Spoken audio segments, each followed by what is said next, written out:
Good afternoon. Welcome to the webcast to announce the results of the first quarter of 2024. Here today we have Augusto Martins, CEO, and myself, Mara Boaventura Dias, IRO, representing the company here today. We also have Sullivan, sign language interpreter, with the aim of reinforcing our intention to be more didactic and inclusive. This presentation is being simultaneously transmitted on YouTube and on Zoom. It can be accessed through the website ri.jhsf.com.br. If you are on Zoom, ask your question in the Q&A section of Zoom, and then you click on raise hand if you want to ask your question in audio.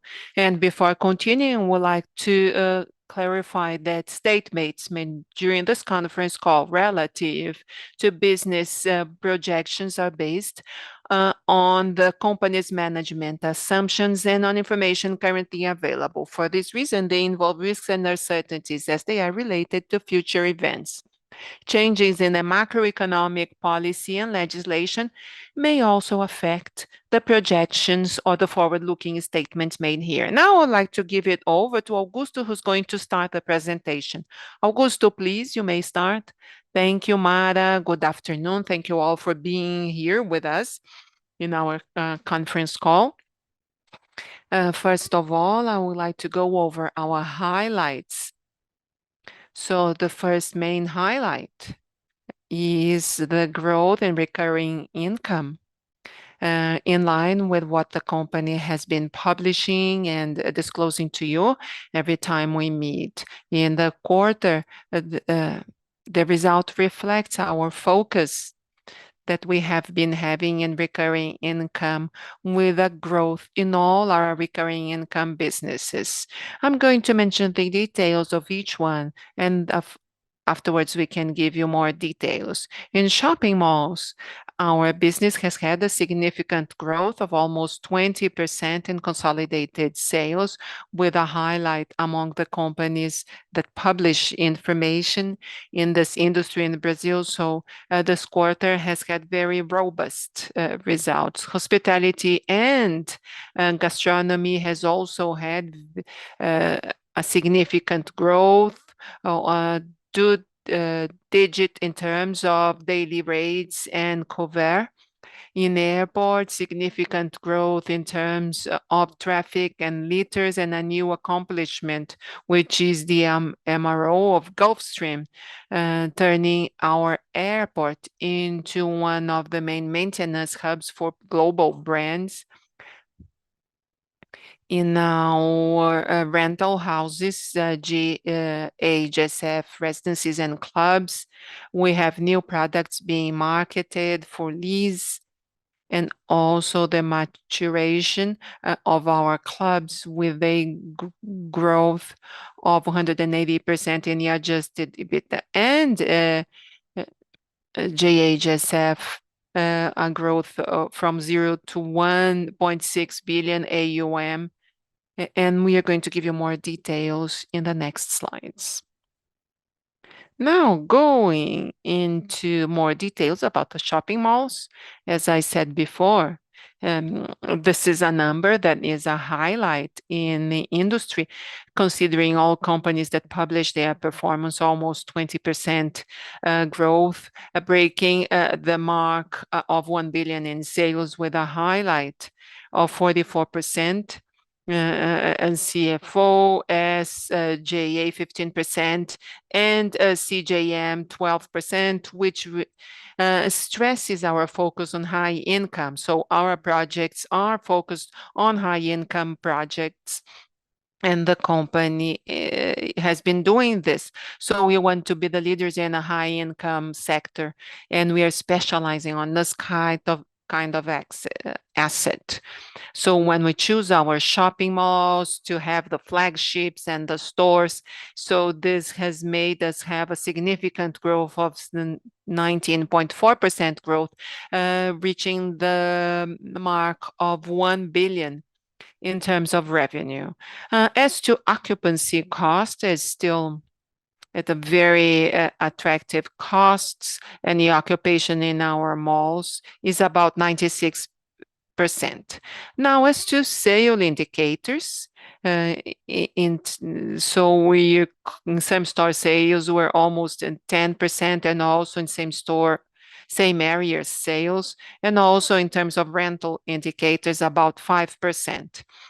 So we have significant growth in gross revenue of almost 23%, and we reached 83 million in Q1 24, and adjusted EBITDA growing 32%, of 42 million in Q1. So when we look at this tenant sales in excess of 1 billion, so thereby demonstrating that our shopping mall business is very robust. Now, in hospitality and gastronomy, also with a growth in revenue.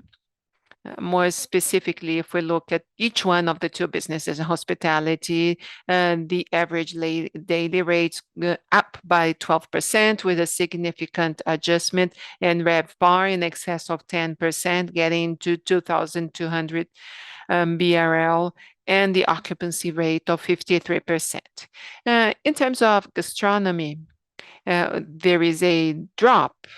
It's almost flat, really, in terms of number of covers. Now, when we look at the price of average cover, there is a growth of 13% quarter on quarter. So our gross revenue has grown 4% in the quarter, getting to 19 million BRL in revenue in the first quarter. The adjusted EBITDA dropped by 9.5%, but this is because in the first quarter there was an non-recurring event in Q1 2023.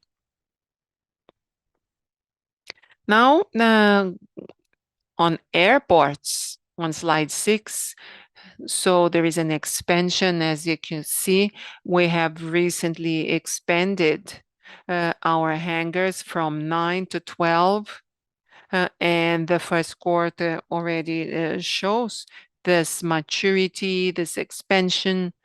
So we are looking and seeing a significant growth in terms of traffic, and this is significant in terms of liters filled, with a significant growth, and we're seeing in terms of revenue the evolution of the maturity of this expansion and this movement, and this demonstrates how successful our operation is, with gross revenue getting to 45 million, EBITDA of 20 million BRL for this operation. As I said in the beginning, our airport also has the novelty of Gulfstream coming to our MRO operations, and which makes our airports into one of the main hubs, not just for our customers, which have access to Catarina Airport, but leading global brands that now have their maintenance operations in our airport. For those of you who are not familiar, I think that Gulfstream is one of the leading airplane manufacturers, executive airplane manufacturers. So this is a very important accomplishment. As now to rental houses, this is a business that we started a little more than 2 years ago, focusing on developing more income businesses, which is the brand of this business, the GHSF residencies. And now we have São Paulo Surf Club and Boa Vista Surf Club. We have been encouraging this with two objectives of having a recurring business and also meet the needs of our customer base that demanded having high income rental houses in a professional and long-term model, and with maintenance and concierge services. And this is our business of JHSF. So this has been growing quarter on quarter. And in this first quarter, we have a growth of 36% in terms of rented area. Boa Vista Surf Club also grew very successfully with a surf pool, and thereby we see a significant growth of 217% in gross revenue, getting to 22 million BRL in Q1 2024, and with the EBITDA of 18.8 and annualized is about 80 million. It's important to emphasize. And so we look at the EBITDA, but there's lots of areas being marketed without requiring CapEx. So this is ready inventory, apartments and houses that were ready at the end of last year and spent the first quarter being adapted, and we rent them fully furnished with everything. So they will grow without us needing to allocate capital in a significant way because they're fully furnished already. Now, as to JHSF Capital, its creation, we designed the structure of the business at the end of 2022, and we started operating slightly more than 1 year ago. If we look quarter on quarter, it's less than 1 year, and it plays an important role. This is a company's instrument in terms of financial businesses, that one of its roles is to support the company's expansion plan, organizing third-party capital, thereby making our capital structure more dynamic to fund our expansion, both local and international expansion. The first fund acquired 33% of Gazit, that had a stake in shopping Cidade Jardim. And then we had the first funds of JHSF Capital reaching to 1.6 billion AUM. So in Cidade Jardim Mall, we had the first one, and now in the operation that was announced on Monday with XP Malls. So JHSF Capital has the role of contributing to the company's expansion plan, both internationally and our recurring businesses, to be more dynamic in terms of third-party capitals and through fund management, contributing significantly, looking into the future. So we have funds right now. So raising funds for Fazano Londres, and soon you're going to hear novelties for this fund, and also funds that we are structuring here in Brazil to raise funds. It's an income fund, and shortly we're going to have a receivables fund. So JHSF Capital has reached the mark of 1,600,000 and we are going to reach very shortly 5 billion being managed in a structure, and it's a new business for the company with recurring income. Now getting to real estate development. So going from recurring income and going to development, if we look at the mix of products sold, we are selling more real estate and fewer lots. And these products make us have a backlog, a revenue in the first quarter that is lower than the in the first quarter of 2023. But as it evolves, we are going to see this revenue, the growth in revenue, the backlog being booked. So as a reminder, the company has already been reporting the strategy of preserving value of its inventory.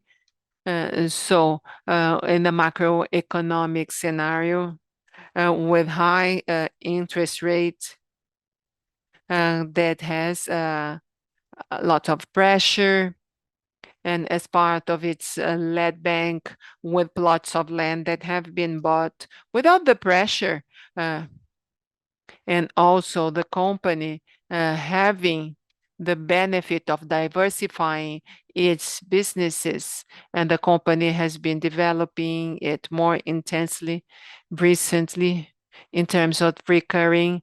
So it has this conservative approach of being able to hold on the launches at the same time as we wait for a more favorable scenario, both in terms of sales and cost to take to the market. This is what we are doing. And so we also have a significant decrease,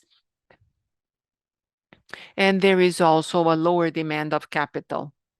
So accounts receivable inventory are flat around 1,750,000,000 in Q1 2024, and revenue is basically due to this more conservative decision to hold back launches. So we have this drop in gross revenue and EBITDA if we look quarter on quarter. As a reminder, at the end of last year, we had approximately 800 million BRL in terms of PSV to the rental houses. So products that were supposed to be sold, we shifted them to the new business of rental. So this is the consolidated numbers of recurring income. So it shows a very positive point, confirming the company's strategy as we've been publishing, encouraging, and doing our best here, which is to increase the businesses with these features. And we are seeing record results in recurring income segment, getting to 250 million BRL of gross revenue, a growth of 24%, comparing quarter on quarter, the first quarter of 24 to the first quarter of 23. And gross profit is 115 million BRL in Q1. Adjusted EBITDA is 100 million BRL, a 45% growth as compared to the first quarter of 2023, and a net income growing 150% from 52 to 133 million BRL in Q1 2024. So when we look at this consolidated snapshot of recurring income businesses, this reinforces our positive results and that HSF has been using to develop its recurring income businesses that this quarter is showing records in terms, thereby confirming our strategy that we are showing. And so when we look at our development, we get to 320 million of gross revenue, 160 gross profit, and the net income 142 in Q1 2024.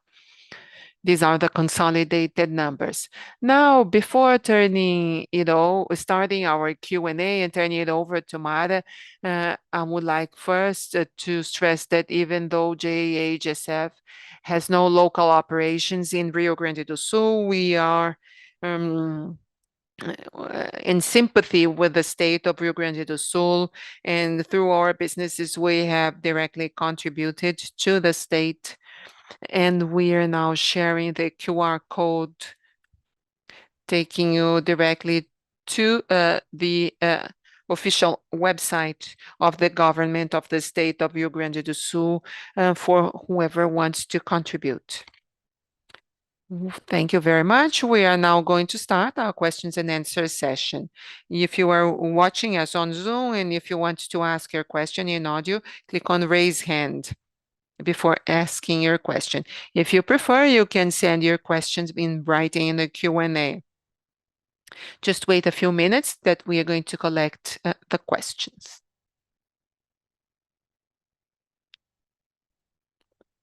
We can open for the first question. I think this is Pedro.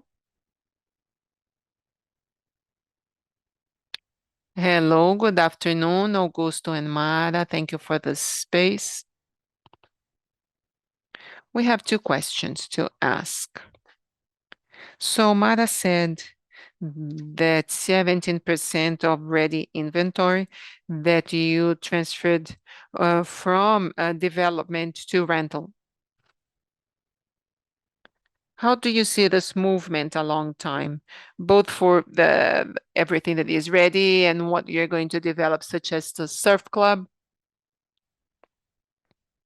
And if you allow me, the second question is just an update about the village. I'm not sure whether it's back to normal. Thank you. So, Mara, I'm going to start answering the question. Thank you very much for your participation and your question.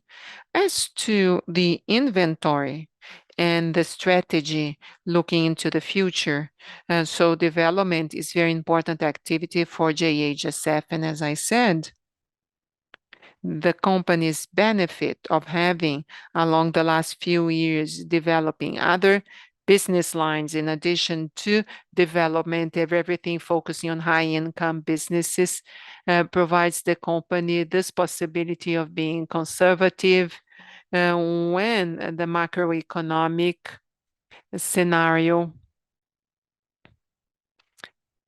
is unsure. So we can decide the rate or the speed. So the benefit of having developed this along years,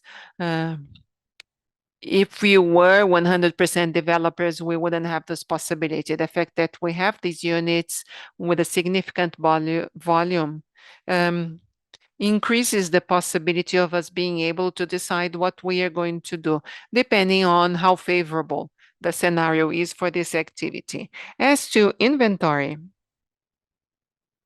as part of the land bank, we have excellent plots of land and excellent opportunities that will take place a long time.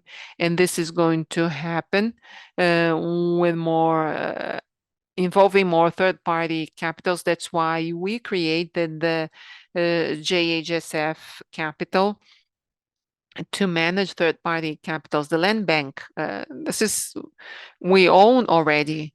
So the capex to develop will be through third-party capital so that the company has a lighter financial statement and a higher capacity to develop.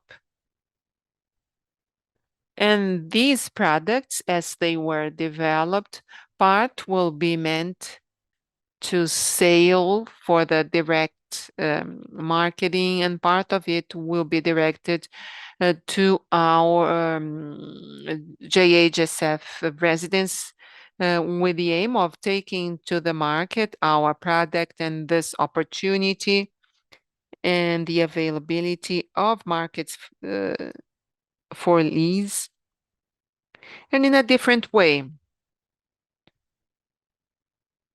And the different approach that JHSF has towards its products. So most of the inventory will be allocated to rental through JHSF residents.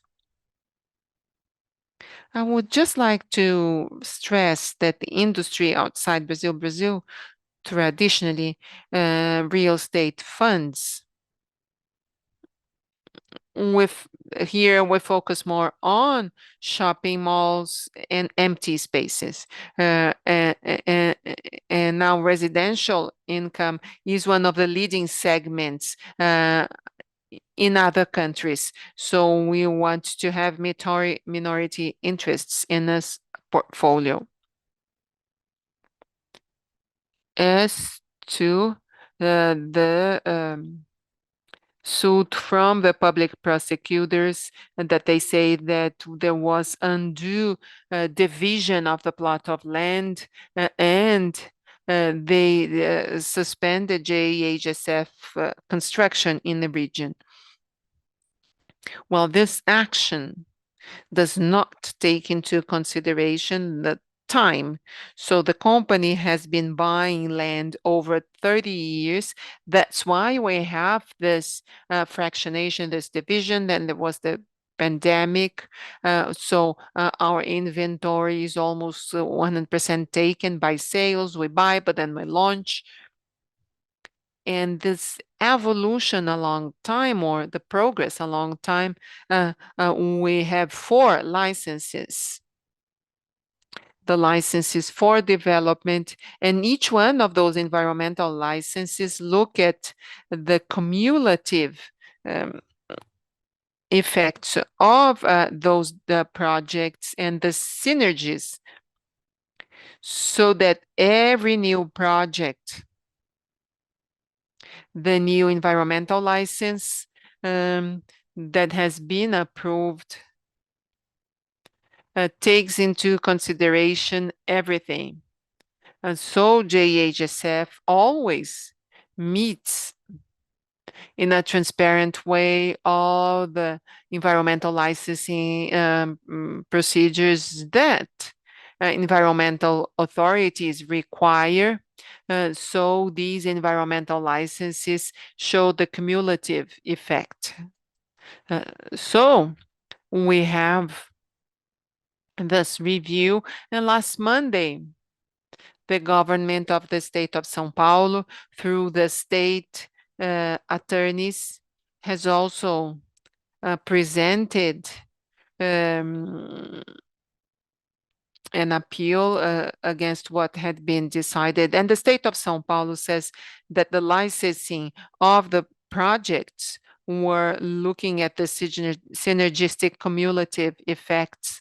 So they are saying basically that even though they were done as an progress along time, because of the time when the land was bought, they are looking into the cumulative effect of these projects. So we are waiting now for the decision on the appeal, and then we will get back to you. It's not, they don't think we did something wrong or illegal. This is, we can prove very easily. And we did the licensing according to the timing that we had for the purchase of land.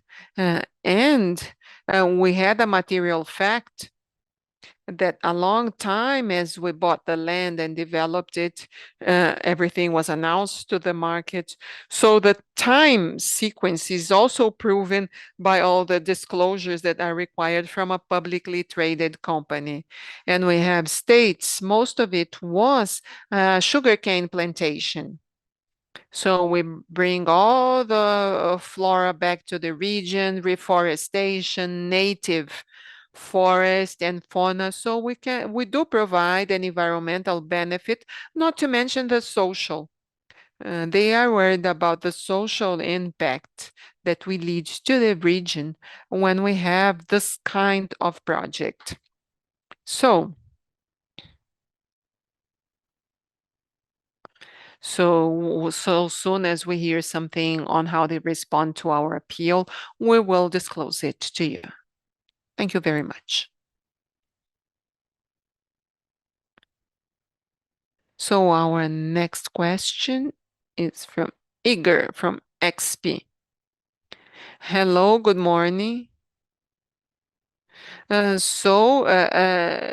Your deal with the XP malls, what is the leverage that you're going to reach after the inflow of these funds? Do you see room for any more sales, maybe reducing non-core assets and reducing the stake in the assets that you have just sold even further?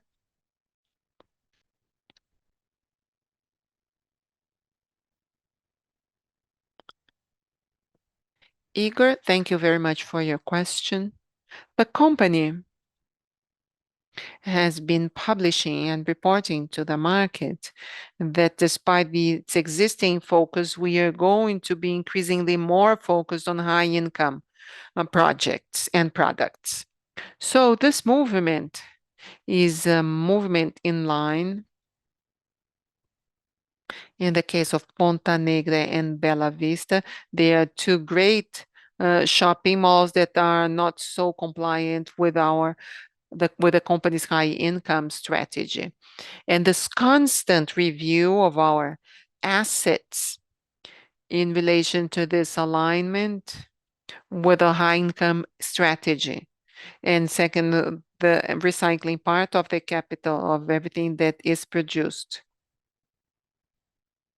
And recycling the capital in high income and keeping the 51% control, but being able to sell minority interest so that the company can expand or grow more and more with a lighter capital structure. This will be our focus looking into the future that is aligned with this minority sale of interest and our pursuit for third-party capital to develop our growth projects. So this movement provides to the company, first, the objective of bringing in capital so that we can grow in a more conservative way, and also to make our stakes in shopping malls increasingly more aligned with a high income market. So part of the funds, we are going to start the construction work of the shopping mall in the city of São Paulo.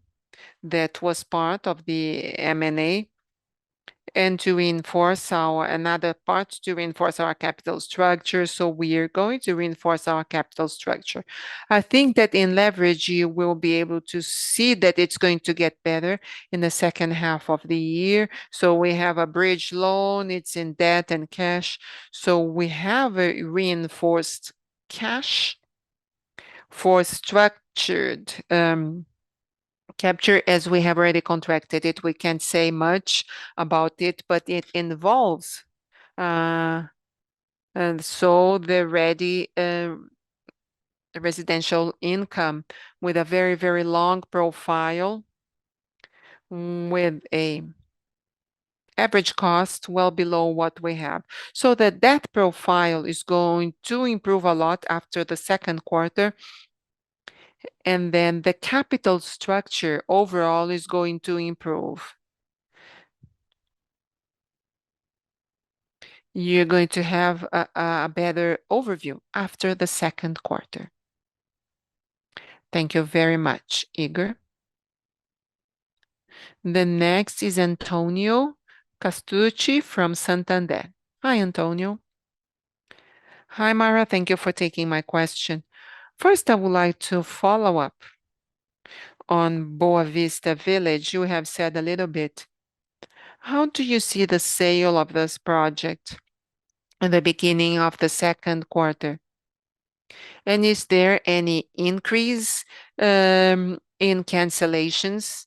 And what about the garage spaces that have been recently delivered, and whether there's more free space? Well, thank you for your question. As to Village, as I said, we haven't much to say. We have no news in addition to what I have just said. And what is in the material fact that we have published. And so soon as we have something to tell, we will inform it. As to its impact in cancellations, it's almost neglectable for the time being. There is not a significant effect right now. And so everything that is in our documents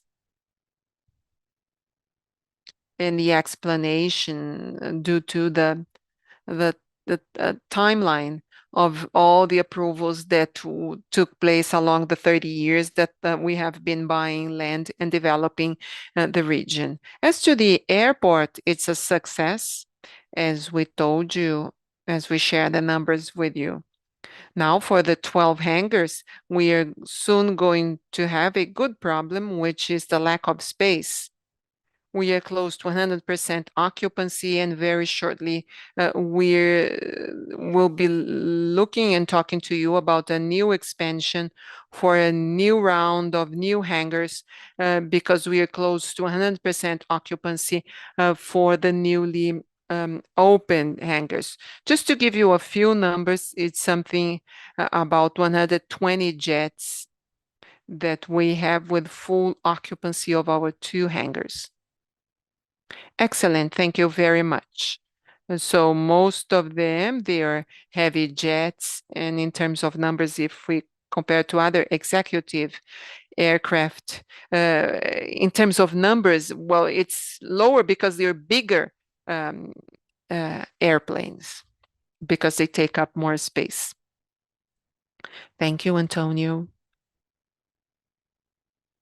Augusto, we have a question from Itaú analyst André Dib, and it's in writing. I think that we have addressed it. He's asking us, could you please talk more about recurring income funds that we are thinking of structuring, and it's in a pipeline, whether we think this kind of fund may work as a company for the company's assets, and what kind of profile we're seeing. Andre Dib asked the question. Andre, thank you for the question. So these funds are strategic for us. Once again, we are seeking third-party capital in our growth. So when we think of new units, new developments, all these plots of land are bought. This is not a swap. They are in the company. So one thing that we are going to do, we are going to bring third-party capitals along with the capital of the plot of land, and this third-party capital will support the development of these residential units. Another possibility that we are structuring is a fund with units that have already been developed, and that this fund will provide to investors the quality of GHSF products. And for those who pay rent, so the very positive credit risk when we look at the profile of our customers. So there are 2 strategies in parallel. One, to develop new units, new inventory with our products, bringing third-party capitals for the land that we have already bought, thereby reducing the company's capex and creating the possibility that we can take part in this activity. And number 2, we have units that have already been developed with very good quality of our assets and the income coming from rental according to the profile of the payers of our contracts. So I like to emphasize that there is a large steel industry, and we are looking very much at very much tailor-made. So the funds that we have structured for Cidade Jardim, we have 3 funds with 3 different demands from customers. So we have a tailor-made approach in terms of meeting the needs of investors. So this is kind of out of the box when you look at the industry. And fronts such as this can take place, and they are welcome with assets and managers, as we did recently once again with 286, which is a international private equity reference family in high income lifestyle. And then It's not just on this example, but for other ventures with other partners, this may happen through our equity company. So Rafael from Safra is also in line. Rafael, you may ask your question.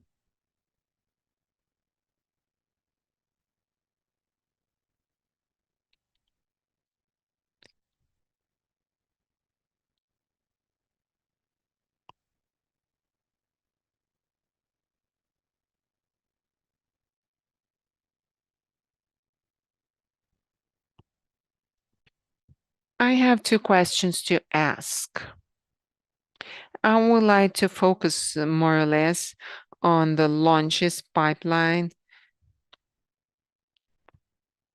So, what about sales in April?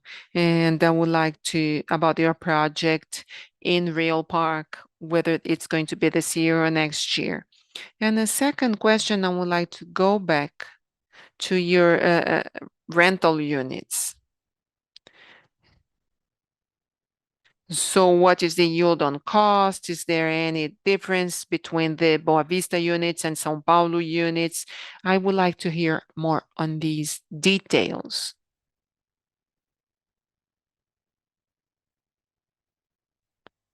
So footage is different. So here in São Paulo, we have about 70,000 BRL per month with 100 square meters, and in the interior, the same size is closer to 35. And as a reminder, at this price range, this includes everything. And it's fully furnished with linen, cutlery. They just go in with their personal belongings. There's also a concierge. So if they want to have a dinner, social event, something, if they want or need anything, any problem, we have a very close and customized care. This is professional lease. This is very common already in the US and Europe. And this product is doing very well. So in the first quarter, we had to adapt, and now they're ready to lease, to be rented. And now you're going to see those sales reflected in our numbers.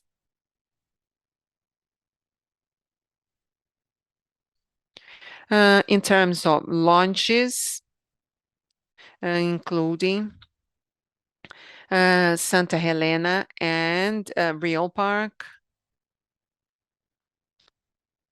So we cannot yet give you a specific number, but they are advancing towards approval.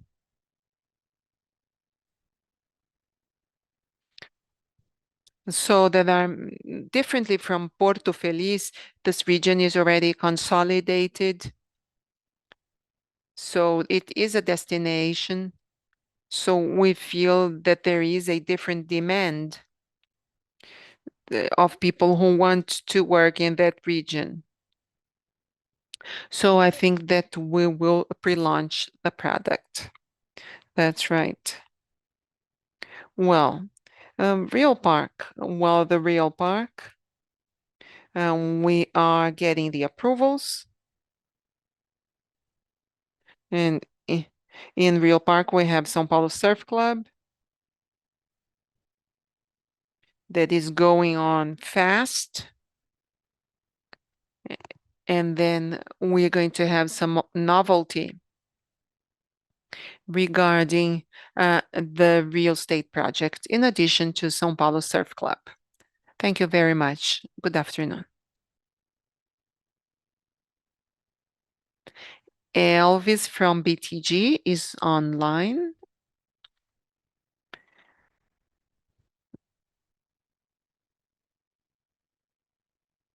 What is your outlook for CapEx and cash generation? What do you see for CapEx, working capital for your development business unit, and how is this going to be related to cash generation? Thank you very much. I can go first and then you complement. Well, Elvis, We talked about the fourth quarter, about this in the Q4 call. So we had expansion and new businesses with CapEx. We had two significant expansions in shopping malls, both in Shopping Cidade Jardim and Catarina Fashion Mall. So in the outlet, you did not see cash generation, but you saw the expansion CapEx in the airport, as we said, had an expansion of one hangar, but there is another lane, and we completed this in Q4. So you saw CapEx and you did not see the cash generation. In terms of residential income, there was 800 million in PSV, which is approximately 15,000 square meters of private area of apartments and houses for rental. So you saw the CapEx, but it's about to start generating cash. So all these recurring income projects had expansion or last year, and you are still going to see the cash generation coming from them. So we have this recurring income unit, so you can see a little bit more about that. When you look at annualized numbers more into the future, you're going to see that. Also in our development cost, the cost that we have to be incurred related to development businesses, if you compare this year to Q1 last year, is slightly more than 1 billion lower. So we visited a few projects, we reduced our costs to be incurred. So we are slightly more careful. So we have a slightly longer profile. So just reinforcing, thank you for the question. So the maturity of this recurring income businesses, although you are seeing them as already delivered, but along the year they mature and there is a ramp up. And once again, Q1, you see the robust numbers already. But along the year, you're going to see the progress in the future and the inventory that we are developing that is allocated to income generation in terms of development. So we are very positive and optimistic for the rest of the year with margins of the strategy that we are implementing that we have intensified recently. And also, another benefit will be the RM. So part of the debt is going to be redefined. So the operation that is going on, and that's why we can't give you more details, but this will contribute to the reduction of the company and longer times, and even in further improvement of the company's capital structure. Elvis, would you like to ask any other question? No, thank you. Now we are getting close to 1 hour, but there are a few questions in the Q&A too from the same person. One is how we buy our properties, whether we pay cash or if we take loans. Well, differently from most of the companies in our industry, we do not use swap. So we pay cash. So we pay, we buy large plots of land. So we buy at the prices of farms and we sell at city prices. And they asked about the airport, which are the main competitors in executive aviation. We are 24/7 international, not just for domestic flights and international. Our only competitor is Congonhas, which doesn't have international. Uh, International would be Guarulhos and a little bit Viracopos, but 100% focused on executive aviation in high income. Our airport is the only one